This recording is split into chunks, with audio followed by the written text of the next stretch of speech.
If you're an academic of some kind, then being able to explain all of the problems that are out there and how dangerous these problems are and why you need funding in order to look at these problems in more depth, that appears to be the intellectually serious position. Someone who claims that we can solve this, it sounds a little bit kumbaya, even though it's quite right, that in fact collaboration, cooperation, and resource exploitation will actually be the thing that's going to drive the knowledge economy forward so that we can solve all these problems.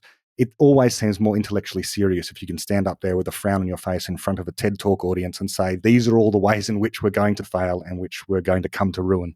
I'm guilty of having recorded one of these doomsayer podcasts about enders blowing up the earth. But that was the one podcast that I regretted the most. We had a great conversation, but I don't fundamentally agree with any of the conclusions that might come out of that, which say the world is going to end, so we should slow down. The only way out is through progress. And subsequently, I haven't promoted as much as I promoted my other podcasts. And upon reading Deutsch, I realized why. It's because it's easy to be a pessimist. It's an easy trap to fall into, but it implies that humans are not creative. It doesn't acknowledge all the ways that we have innovated our way out of previous traps. And fundamentally, entrepreneurs are inherently optimistic because they get rewarded for being optimistic. As you were saying, intellectuals get rewarded for being pessimistic. So there is always a lot of incentive bias here. As an academic, you may be incented to be pessimistic. As an entrepreneur, you may be incented to be optimistic.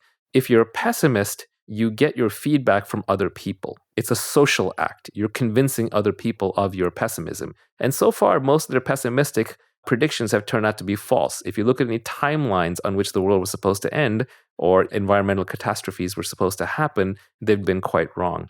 But if you look at the optimistic entrepreneurs, they are rated by feedback from nature and free markets, which I believe are much more realistic feedback mechanisms.